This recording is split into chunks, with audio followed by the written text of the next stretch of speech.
Hello, everyone. Welcome to this episode of eCoffee with Experts. I'm your host, Matt Fraser. And on today's show, I have with me a very special guest, Kelly Stark. Kelly is a technology marketing consultant with over 20 years of experience in high-tech business-to-business marketing.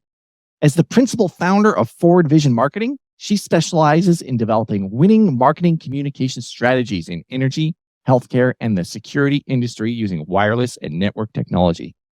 With a degree in chemical engineering and an MBA, Kelly has a unique blend of technical expertise and marketing savvy that she uses to help her clients achieve their business goals. She is also a thought leader in the industry, staying up to date on the latest trends and developments in technology marketing. In this episode, we'll be discussing Kelly's background, her approach to marketing communication strategies, and her insights on the future of technology marketing. Kelly, thank you so much for being here. Welcome to the show. Thanks for having me, Matt. Hey, no problem. Hey, Kelly, so how would your university professors describe you as a student? Oh, good question. So I didn't really fit the mold in my engineering classes. I'll tell you that. A lot of times I was the only female in these chemical engineering courses. Yeah. And they didn't even have a women's bathroom sometime in the building. So Shut the front door. Are you serious? I know. Wow, in this day and age? Goodness. It was great for me because I got used to being in a male-dominated world, and it actually helped me. I would say I was the one that got the scholarships 10 times more than the men because people were looking for females. And really having to prove myself, having to work hard. And I was really proud of getting that engineering degree. So Of course. I would have never thought that I'm going to be working in marketing now. Nobody would have told me back then, that's what I'm going to be doing now. Yeah. But it's funny how life goes. Absolutely. And, Does the professors think you were outgoing? Oh, yes. I did get coached a couple times because I would raise my hand saying, I think that something might be the answer. And the professors would be like, you can't talk like that. You have to say with confidence, even if your confidence level might be 50%. And I'm like, okay, I'll learn that. So you might see that in this interview. 100% confidence. Was that just because you were younger and unsure of yourself and wanting to not be arrogant in your reply? Or was it something deeper like the imposter syndrome that possibly you might have struggled with, just out of curiosity? Exactly. I think for sure it was that imposter syndrome, being the only female in a class of men. Okay. Not someone who just liked to sit in a room and do Legos either. I was always outgoing and more of a people person. So a lot of people had a second thought about what is she doing here? But I just like to learn how things work. And that's what I like about marketing is we get to learn how all these businesses work. Yeah. And so I'm still continuing what I love. Well, that's amazing. So what drew you to engineering then? What motivated you to actually, so you always wanted to learn how things work? Is that what your motivation was and thought, hey, this is neat? And I wanted to make some money. Dad was a music major and my mom was an art teacher. I saw how that went. Yeah. And so I looked up, and I was always good in math and science. So I looked at what paid the highest, and chemical engineering was it. And I said, I'm going there. That money motivated me. And it's a motivation for a lot of people. And not wanting to be poor is a good motivator. And wanting to challenge yourself is a good motivator. It's interesting. You said your parents were in the arts. And it's amazing how in high school, I always thought about this because just so you know, I was a high school drama queen. What I mean by that, I shouldn't say drama queen, but whatever. People made fun of me. I was in a one-act play called Here We Are. It was the only one-act play that was written by a poet named Dorothy Parker. And it was an amazing play. It's an amazing script. And I took it to the finals, if you will, the provincials, state games, if you will, whatever they call them. Like the best in the state area. And I won an award for set design, sound design. The girl in it who I was in it with won an award for best actress and so on and so forth. I was always dramatic. I was in my first play when I was 5 years old. It was a Christmas play. But the point I'm trying to make here is it's amazing how in high school we make fun of all of these people, right? Who are artsy fartsy, the musicians, and then we get out of high school, we all get normal jobs and we spend our lives idolizing the ones who have been propelled to success. Brad Pitt and all the actors, and they're on the tabloids, and we spend our lives reading and watching them. So it's just fascinating. That's what happens. But it's also sometimes the art teachers and so on and so forth. It's not the best paying. The appreciation for the arts, I think, should be more. Just along that subject, though, look at your skill set you got. Now here you're doing these podcast interviews. So all that built into your career as well. Oh, absolutely. Yeah. I've been told several times I help a lot of schools that do engineering, math, and students. And the problem that a lot of the companies say is, hey, these guys are brilliant, but they can't talk and they can't speak up in a board meeting. And they all say, hey, they needed to go and take drama, learn how to act and speak. And so all those skill sets you learned are very much valuable now. Do you know what's interesting? Even if you're not Brad Pitt. Yeah, even if you're not Brad Pitt, yeah.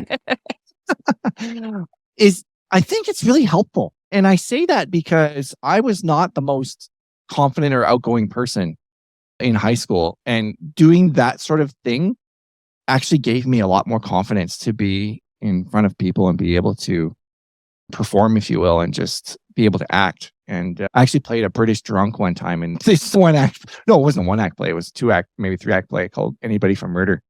And anyway, I can't remember what his name was, but he was an English drunk, and I pulled off the accent and everything. It was funny.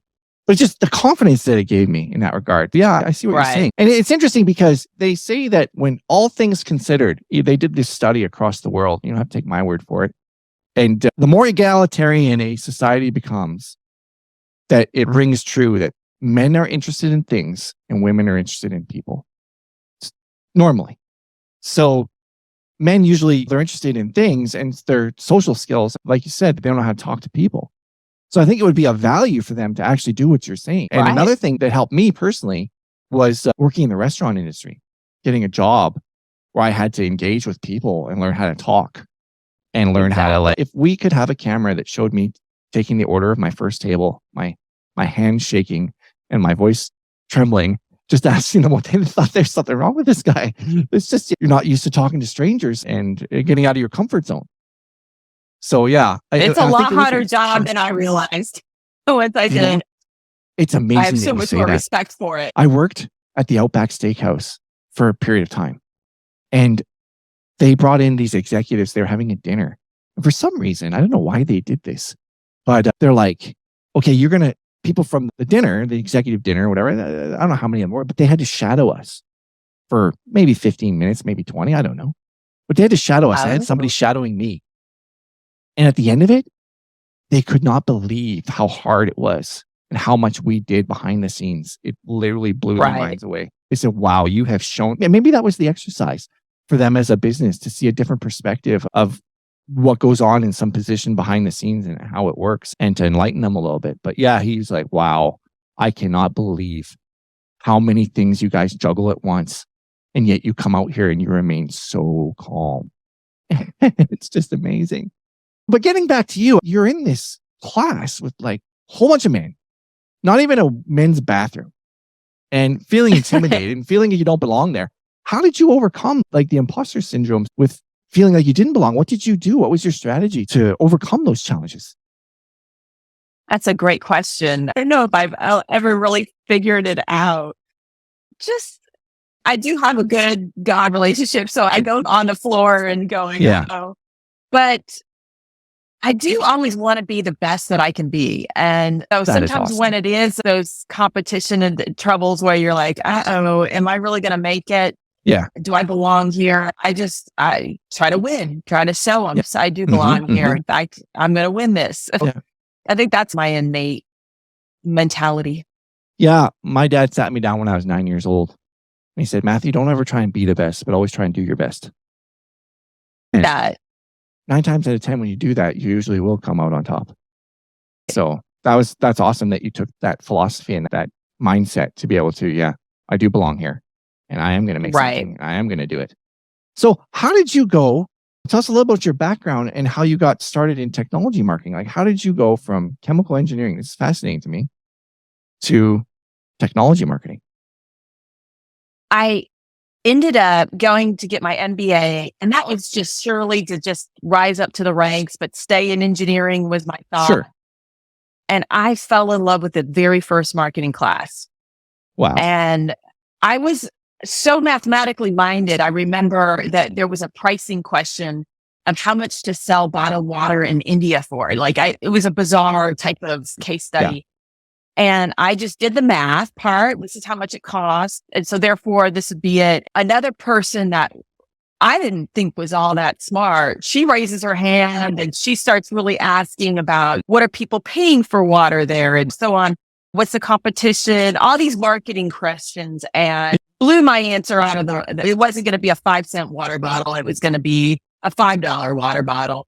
And, so it just, that aha light went on. There's more to problem solving than just the math part of it. There's this whole other, the buyer personas, how people view the competition. It just really was like the whole psychographics of it. So I fell in love with that and was able to transition into a marketing position within Texas Instruments where I was working, and got to help them create a website, like an e-commerce site for the first time. And this is back the year like 2000 or it was really early on. That. So giving that an experience to do that and learn, it just really catapulted me to saying, okay, I can do this. And I think I'm going to go and do it a little bit faster than the people here are doing it. Good for you. And did you look at your chemical engineering as a waste or just as this taught me transferable skills that I can use? Because you could become a marketing CMO for a chemical engineering company. Who wouldn't want that? I really found that I had this network of people that I had met in the industry. So it was really easy to use those relationships as a first client. As you guys know, it's hard to get those clients at the very beginning. So I just reached out to my network that people had seen and known me at Texas Instruments and just started getting business through them. And I would have a couple clients that would come up to me that would be outside of this technology space. A law firm asked me to do a website for them. And I realized, hey, I don't know all the ins and outs of what's acceptable on a law firm website. In fact, I didn't realize you had to go submit it to get approved. So I taught early on to stay in my lane of what I knew and that I had an expertise. So our little hashtag is we speak tech because that's something unique to our firm. And there's other people that can do great in restaurant marketing and so on. That is just maybe not our sweet spot. That's amazing because if I could go back in time, I would have started in a niche specific marketing agency because my company is a generic name and you're targeting Edmonton web design or Dallas web design. That's like for the small, but when you get down to it, you really need to target a specific niche and industry or sub niche, like for instance, plumbers or HVAC. I know of an individual who has a very successful agency in the HVAC space and teaches people the 7-figure agency and how to do that. And he says, you need to pick a niche. And so I'm just saying it's very awesome that you did that and realized that you can't learn everything about marketing for every single kind of client because it's hard to scale that way in that regard. Like you got to learn all about law.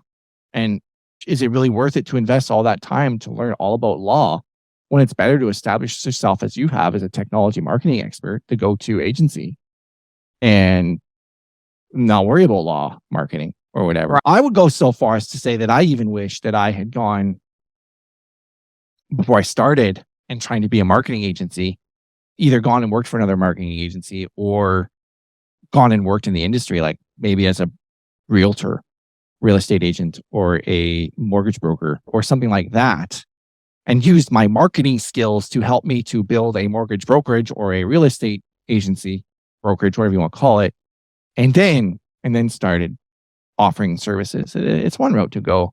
For instance, I'm not sure if you're familiar with Alex Hormozy. He started his own gyms and he scaled it up and he learned everything there was about marketing and sales and scaled it up. And I think he exited for $100 million. He wrote the book $100 million Offers. And now he only works with people as an equity partner and you have to do an application to be able to work with him. But I'm just saying that there's different directions you can go.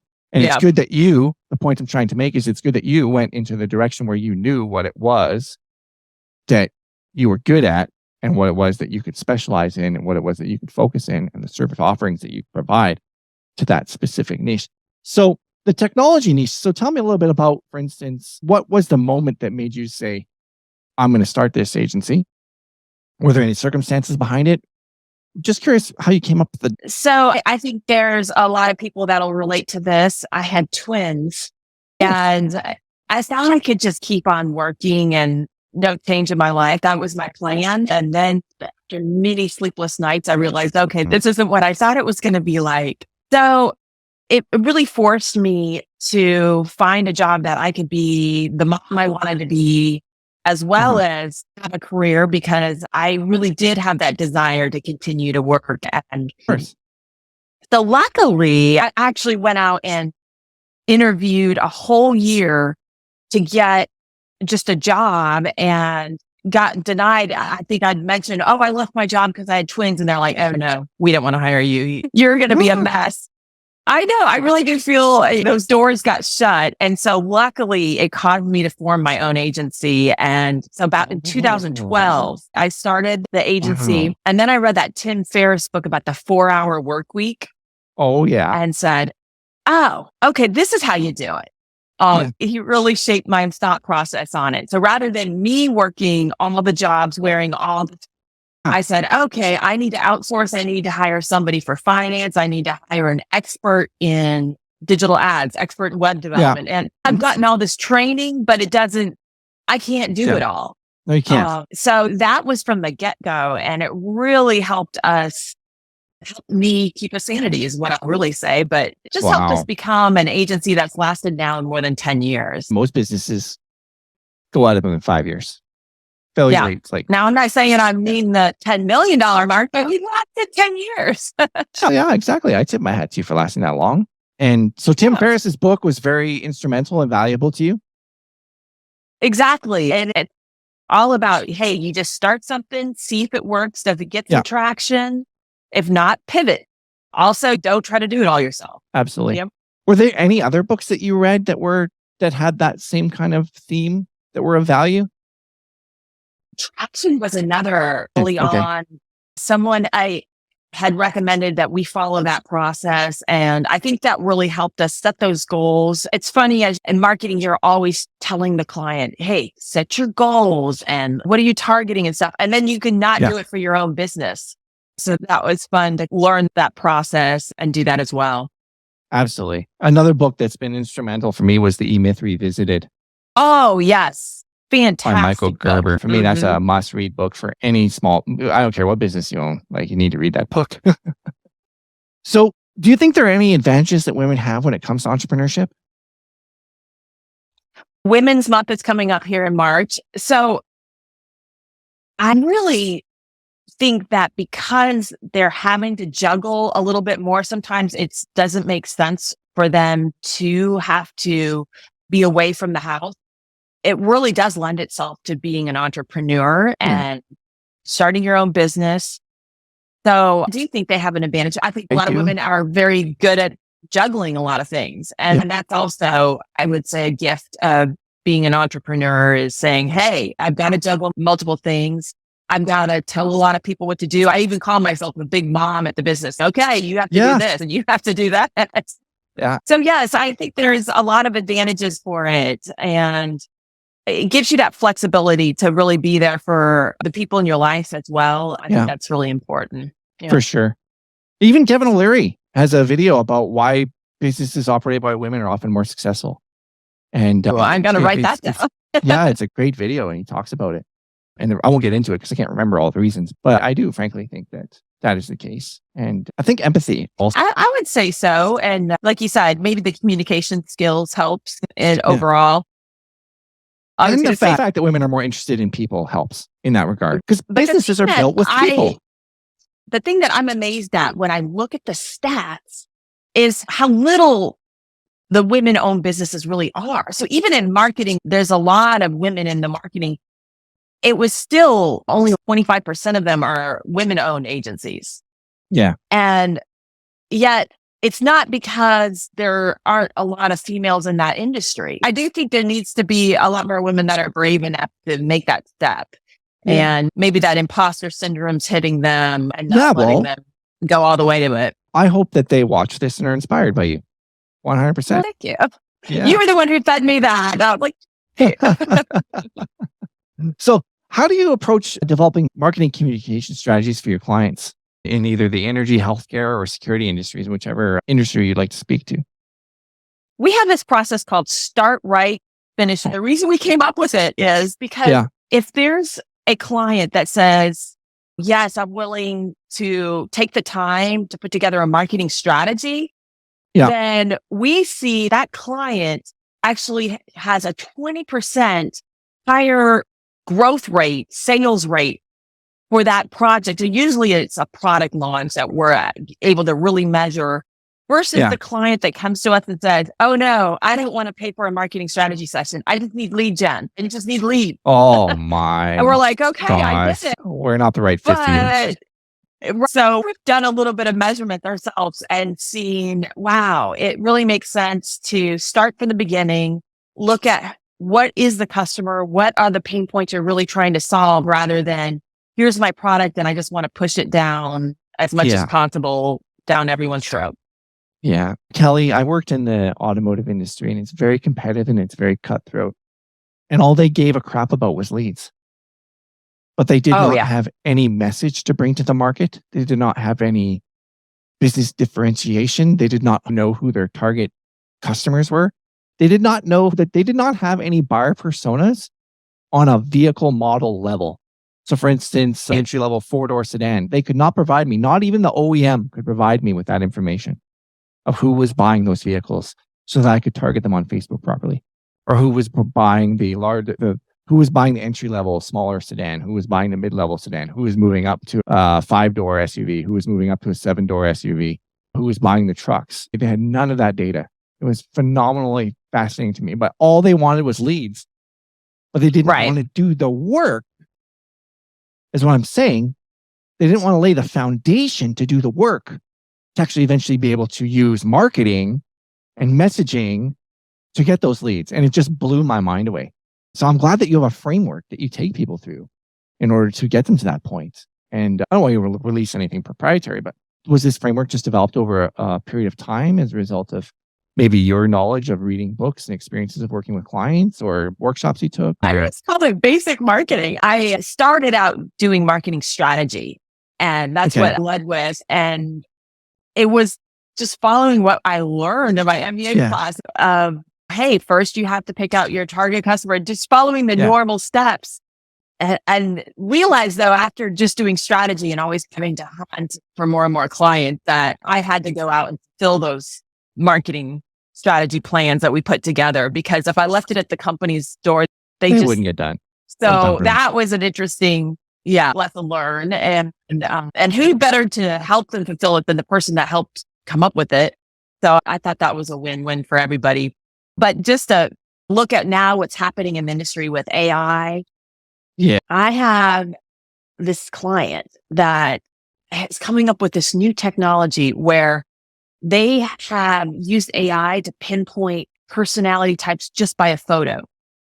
What's going to be coming is your car dealership will see me walking in the door and then be able to analyze, is she wanting to buy this BMW because she thinks this is her status symbol and the prestige that goes with it? Should I be leading with that? Or is she after it because she knows the miles per gallon, the performance, the way it drives, all those different factors? They're totally different leading messages you would go after with somebody. And they're starting to be able to just based pinpoint it from your photo. Yeah.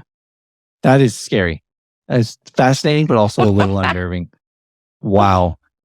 I love technology. So you're either fearful of it or you embrace it and you're like, what did you do with this? This is cool. Oh, yeah. It's fascinating, not to take things away from the conversation, but since you brought it up, like November 30th of last year, I believe, is when ChatGPT launched, and the world changed as we know it. Yeah. If you could have been alive on the day that the Industrial Revolution started, and I've said this to people and they can call me out on it, if they want to. If you could have been alive the day and you could pick a day in history, and I don't even know if they know what that day is, when the Industrial Revolution started, the world changed the day on November 30th when ChatGTP launched, in my opinion. The amount of innovation and things that it's going to be used for is unbelievable. Like I myself, look at Jasper. They're in your area in Austin. They launched during COVID, and they launched using OpenAI's API. So they didn't even invent the product. They just are using OpenAI's API and tweaking it. Obviously, their own secret sauce in the middle. And they're worth $1.5 billion in less than 24 months. That's unbelievable. They did $150 million round seed funding, whatever shares those were that they did, and have a $1.5 billion evaluation. I mean, OpenAI went from a zero evaluation, I believe, to a $20 billion evaluation in a day. They were the fastest growing. They broke the record for the fastest growing users in the history of companies, as far as I know. For instance, it took Facebook 2 years to get 1 million users. I'm not sure if you're aware, or our audience is aware of how long it took ChatGPT, OpenAI, to get 1 million users for ChatGPT. It took them 5 days. That's amazing. Yeah. And it looks like it's a headache right now. Yeah. Oh, for sure. I personally am a ChatGPT Plus member. I pay the $20 a month, and I still can't get on, so I'm a little pissed off. But I've generated over 100,000 words of content using a combination of Jasper.ai and ChatGPT. And it's not only that, I've generated taglines, and I'm going somewhere with this. I've generated taglines, I've generated headlines, I've generated names of companies that I've secured the domain names for. I've wrote a poem to my wife. There's so many things I have done with it. It's absolutely unbelievable. But the amount of people that it's going to disrupt. So do you think that there's a day, like I can already see marketing attribution is one of the hardest things to do. There's a lot of setup for it. Marketing automation, some people just take a laissez-faire attitude to marketing automation without any strategy behind it or any thinking or any logic. And then they end up with this goop mess at the end of the day. They don't know what's doing what, and it's crazy. But doing it from the beginning, creating your tagging strategy, it's complicated, but I can see a time where we're just entering in variables, if you will, of what we want to be the differentiations in the tags based on what I know about marketing automation, and then it just spewing out the entire funnel of, okay, this is your end goal, this is your lead magnet, this is the stages, and these are your words you've told us you want to use, and boom, I can even see an entire platform, like some of these marketing automation services already out there, leveraging that AI technology, whether it's OpenAI or something else, to be able to do that. So it's unbelievable where we're at. Do you foresee any threat to the industry of marketing in itself? Because, for instance, I'd be interested to hear this because maybe it comes so easy for us. For instance, clients just totally replacing us and getting AI to do all their copywriting and their content and asking it for the strategy and asking it for this, that, and the other thing, and putting us as marketers out of business. There's definitely that fear out there. Like I said, I like to embrace it and rise to the challenge. So yes, I'm using some of those tools. I was like, this is great for us. Yeah. A lot of my clients are really they're focused on building their technical product. And yes, you can use it to build code, and that's awesome too. They need our strategy and our marketing help to really run it and put it together. And whether we're using better tools to get it done faster, cheaper, easier, that's great. But they need to focus on running their business, and they don't want to have to worry about even how do I load this up in the chat, or how do I put this up down on the social media platforms and all this, even what platform to use. So I still think it's definitely going to make things more competitive, and there's going to be companies that are going to do it in-house. But then a lot of our companies still use us because this is all we do. We are experts in what we do.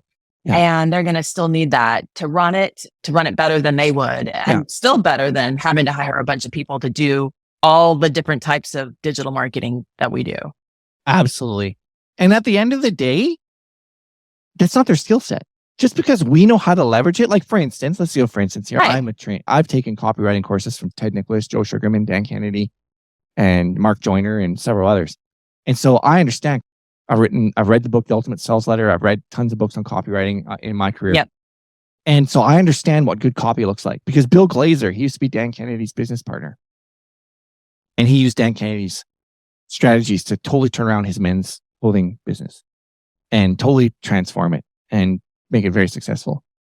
But he said the one skill you need to learn as an entrepreneur and a marketer and a business owner is the art of copywriting. He said copywriting is the most expensive. It's salesmanship in pen and copy. And even if you don't do it, you need to be able to recognize good copy from bad copy. Good copy. Right. But the point I'm trying to make, and I'm going to land the plane here, is that just because there's a tool out there does not mean someone knows how to use it to write copy or recognize that it has generated good copy. Like I have a friend who's a 20-year coder.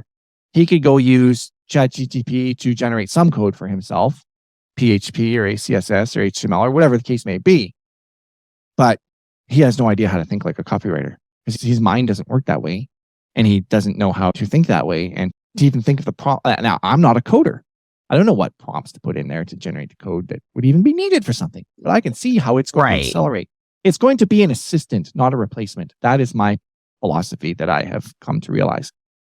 Crappy people are still going to be put out of business because they're crappy people. Now, what I mean by that is people who aren't really good at what they do and they don't have a standard of excellence like you have adopted in regards to always improving. And that Kaizen, the Japanese have a word for it, Kaizen. And it's like you're continuously improving. And those people who are just like every industry is plagued with snake oil salespeople. And I've heard my horror stories of SEO snake oil salespeople. And I think that, you know what? Those people are still going to be around, but they're going to be, what's the word I'm looking for? Flushed out. And good people are still going to be needed. And people who can think like a marketer and love marketing and know how to do marketing are still going to be needed. Exactly. And those people who have been faking it till they make it or just aren't any good at it, they're just going to have to go do something else. And the bar has been raised a little higher now. So yeah. Hopefully it'll be raised over some of that.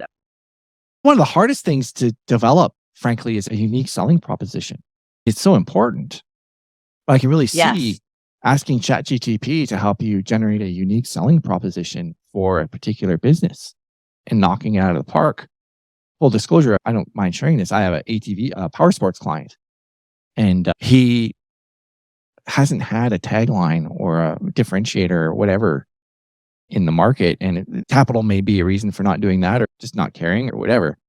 And so I've literally transformed his website by just implementing it, by coming up with a tagline for his business using the AI.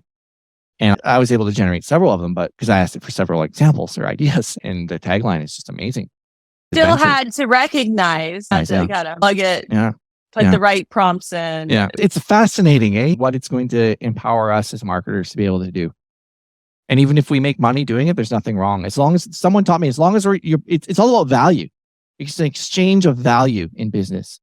You bring value. Yeah. Alex said, Hermosi, I say, if you bring enough value to $1 million e-commerce business where you increase their conversion rate by 20% in a month, and they pay you $1 million for that value, but they got a 10x return on investment.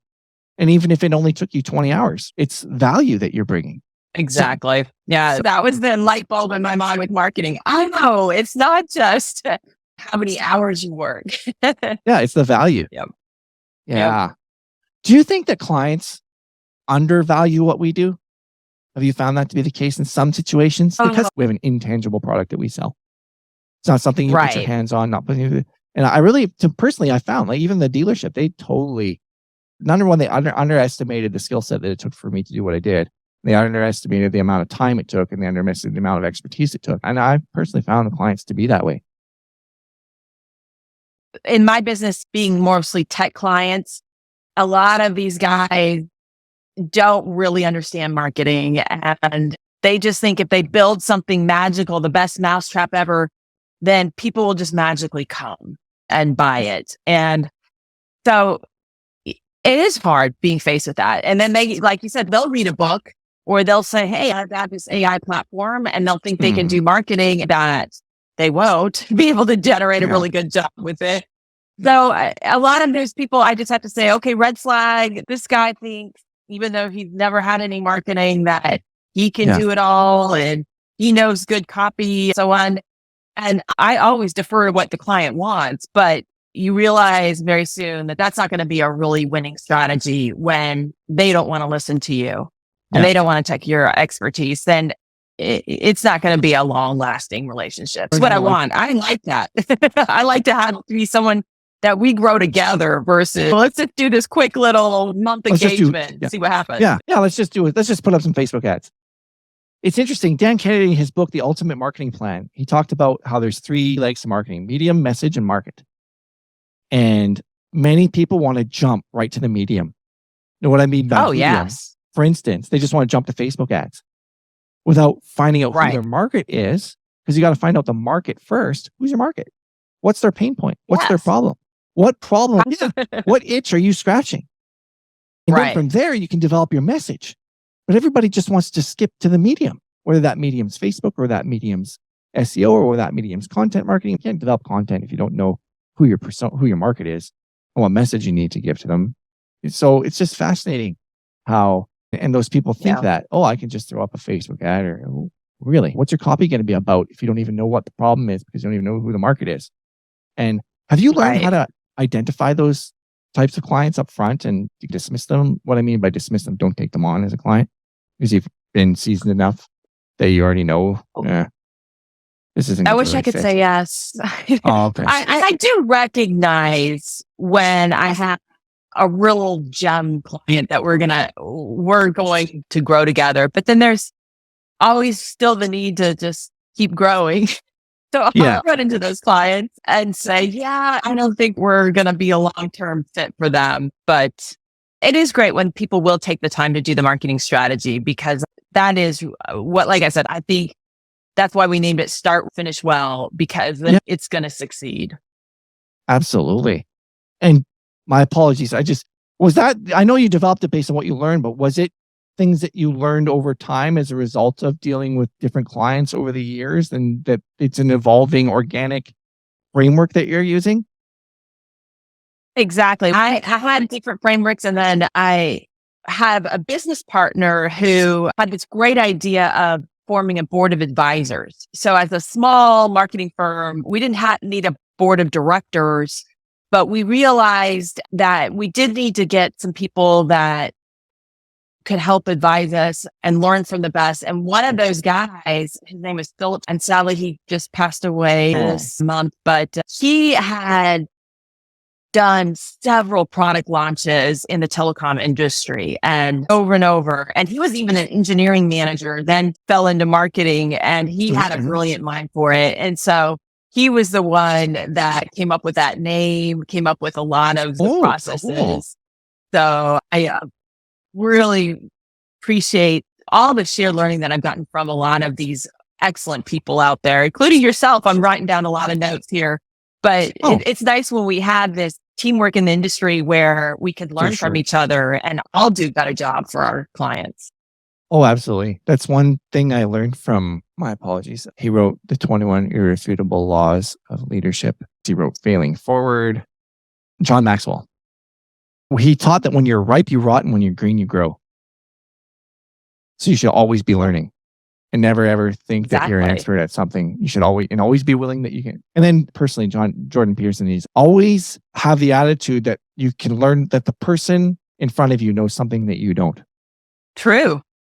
And taking that position of humility that maybe the person in front of you knows something you don't. So you just spurred that on in what you were talking about in regard to what you just said. So that's very interesting. So for Division Marketing, what are some of the typical clients that you do have in the technology industry? Is there a case study that you can share of a marketing campaign, for instance, a particularly successful marketing plan you developed and implemented for a client that you give us a for instance about? If you are allowed. I'll do a couple. We have done some case studies that we have on our website. So I'm going to do one of them. Sure. So there was this company that I knew back from my Texas Instruments days, an RFID client, and that technology was really getting used in a lot of different places, and they were the jack of all trades. They had some software and put together some neat solutions, but all of a sudden they really started getting some traction in retail. They got bought out by a Chinese company. Their name's SML. And so Extra Prize was the original company. And the CEO, Dean Frew, is an excellent businessman. And he just said, we can do this. Let's launch it at this upcoming trade show which was in a couple months, complete rebrand. new Oh, yeah. website, Wow. and create all the social media platforms, create videos, create all these brochures, put together the trade show booth. It was just this really a fun get to start up a new company with them. And they have just grown and grown, and they're really letting the marketing and testing a lot of different things. That's one of the things I really like about them is as having a client that says, sure, you want to try this idea of maybe one of these new LinkedIn ad types or do a video. That they're really letting us get to play and measure the differences and learn from them with that. So I think that's neat. Absolutely. Another fun client test we got to do. So Texas A&M, they have this master's of engineering technical management program.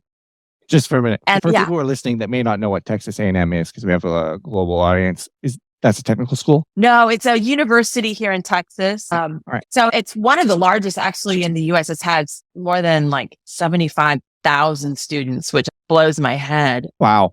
But we're just marketing one of their programs because we know we want to hit engineering undergrads and that demographic. We're really choosing the LinkedIn platform to go after them. And they said, yeah, go ahead. And we tried every single different type of LinkedIn ad and measured the success of each one. And we've got the same audience we're going after, similar message for all of these. So it was fun. It's fun when you have those clients that say, okay, yeah, go ahead and try out and see for our audience. What was the outcome of that, if you don't mind me asking? Was there a significant bump? I'm trying to find some time to put together the paper on the outcome for that. But there was some really different types of results where there's the branding outcome. So we were able to really get the name out and get a lot of branding, but no leads. And a good return on investment for that, though. And then there was the ones like a conversational ad where we actually could point to, look at these people came and filled out your form because I know it because I measured the lead gen. Yeah. However, it was very expensive. So what we really came out with is you do have to do all different types of ads. You have to have those sponsored boost posts to get your name out there. Then you have to have some kind of delivery type mechanism, whether it's a downloadable brochure, some kind of lead magnet, and then finally you reach out and do a conversational ad. But all three of them needed to be done. That's amazing because the buyer's journey, you got to meet them at each point of where they are. Exactly. Have creative to be able to convert, or top funnel, medium funnel, below funnel, or however you want to say the funnel is, whether it's top, bottom, middle, or bottom, or the customer's journey that's a circle, whatever, they're in and out, whatever. You need to have assets in order to do those things. So that's exciting. And that's very interesting. Thank you for sharing that so much. How do you stay up to date on the latest trends and developments in the technology space? If, for instance, you have various different clients in different, like I'm looking here at, I don't even know what, but Fujitsu and this other company here. It's on. And for instance, I know you don't do law marketing. So how do you stay up to date on the MSN solutions and all these other cell gates and technology? Because you understand the technology in order to market it. That's what's so nice about if you pick a niche, then for instance, right now, my business partner, Diane, is at Mobile World Congress in Barcelona. So you're able to focus on those events, keep up with the media that they're putting out there, and start forming relationships. So you get to know in the industry, what's going on. So that's why it's so much easier to just pick that niche because then you know what's going on in that industry. And as well, I think that this type of strategy where you're doing these podcasts and video marketing is a great way. I know for myself, I like to absorb when I'm trying to just get educated more on a video like that basis because I'm tired of reading. I've been sitting watching my computer all day. So having this type of medium is really a great way to educate, I think. And so that I was just saying, as your tactic as well, I could see that being really strategic because I want to learn about SEO and digital marketing and what's going on with AI this way versus having to read. No, I think the future of video is look at Elon Musk, what he's doing with Twitter. Some people are saying he's turning Twitter into YouTube. No, he's not. He's turning, for those of you who don't know, he's turning Twitter into WeChat. And WeChat's a billion-dollar company. He's turning Twitter into an all-in-one thing. Like it's not just, it's going to be, there's going to be Twitter payments, there's going to be this, that, and the other thing. And that's what he's doing. He's not turning it into YouTube. Now, I'm not going to speak for him. I do a lot of reading and a lot of watching videos. And even Dave Patrick, who used to live in your area, and he's in Florida now, who made that observation. Video is definitely the key to moving forward and learning things and so on and so forth. It's fascinating. The world we live in right now, I don't think there's ever a more exciting time to be alive than right now in regards to the amount of opportunity there is to bring value to the marketplace and value to other people. What's interesting in what we do, and I just want to get your thoughts on this, it can be very rewarding what we do.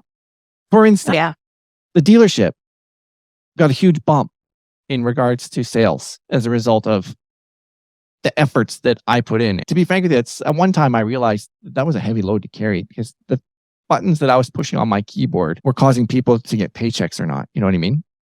And there's a funny thing, I said, not everybody can do it. I don't care what anybody says. Not everybody can do it. Not everybody's designed to do it. Not everybody can be a lawyer. Not everybody can be a teacher. Not everybody can be a astronaut or a chef. Everybody is uniquely gifted for what they're uniquely gifted for, and they should embrace those gifts and capitalize them and bring value to people's lives. But the point I'm trying to make is that, and asking you is, how do you deal with that in regards to handling maybe the stress of that or enjoying the reward of that? Or what are your thoughts on what I just said and all of those things? I've contemplated this because I hate failing. And sometimes these marketing campaigns just don't work, or you don't meet the client's expectations. Mm-hmm. Thank goodness I'm not a doctor and that it's a dead patient on it because I failed. I do say I love marketing. Nobody dies if the brochure is late. Nobody dies if the marketing campaign doesn't work. You just pivot. If it just yes, exactly. And I love that because I can sleep at night and say, okay, I'll be okay. But it's fun. And I really do love those wins. When you put together something beautiful and you see it and the client's excited about it, you're getting good lead gen from it, it's working. That's everybody on a project. Everybody's excited about it. So we all want that feeling. And there's just some times where it isn't a great fit, and that makes sense for everybody. If it's not working and they're not getting the results they need, then we just have to say, okay, that's fine. But yeah, my phrase is nobody dies like that. Thank you for bringing that up, because a lot of people don't want to bring up their failures, or they don't want to bring up the fact that things can fail. Yeah. Because let's just be frank, sometimes things go wrong. And just because it goes wrong doesn't mean that's what split testing is for. But I guess my thing at the dealership was I could not afford to fail. Like, it had to work. They had pressure that whatever I'm doing, I'm the expert and I'm supposed to. There was no room for failure in that industry and in that position. But the fact of the matter is, I could have failed. We leveraged technology back when, this is going back to 2013, before Facebook even had a dynamic vehicle inventory ads. We were leveraging their shopping cart. We were leveraging their dynamic shopping product, where we took the inventory feed, we took it from an FTP and fed it to a Google Sheet and remapped the columns so that column were what Facebook wanted, and then used that as the public URL. And now Facebook just has a vehicle product. But the point I'm trying to make is that I had to understand technology in order to make that work, but it might not have worked. And I think sometimes clients have to understand that sometimes things might not work. The campaign, how many commercials out there have people written, or bad commercials that were terrible that probably never should have been made? And then how many, like on the Super Bowl ads that were just happened. Some of those ads are bloody brilliant. And some of them were just like, oh my gosh, what were you thinking? But some of them were awesome. Hey, it's been an absolute pleasure talking to you. We only got through not even half of the questions that I had prepared for this interview. So I would love to have you back for a second episode. But in the meantime, how can our listeners connect with you online if they choose to do so? Obviously, they could go to our website, forwardvision.net. I use LinkedIn a lot. So if you look me up there, and I don't know, hopefully you can put my details down below. We'll put your details in the show notes. Are you active on Twitter or anything like that? I am looking forward to Elon Musk doing more with Twitter. So I'm on Twitter, but that's probably my least active platform. Least active. Okay. No problem. So LinkedIn, and we'll put your profile and your website address URL for people to connect with you. Thank you. Yes. That being said, again, it's been an absolute pleasure having you here. And thank you so much. Thank you so much. Appreciate it. Right on.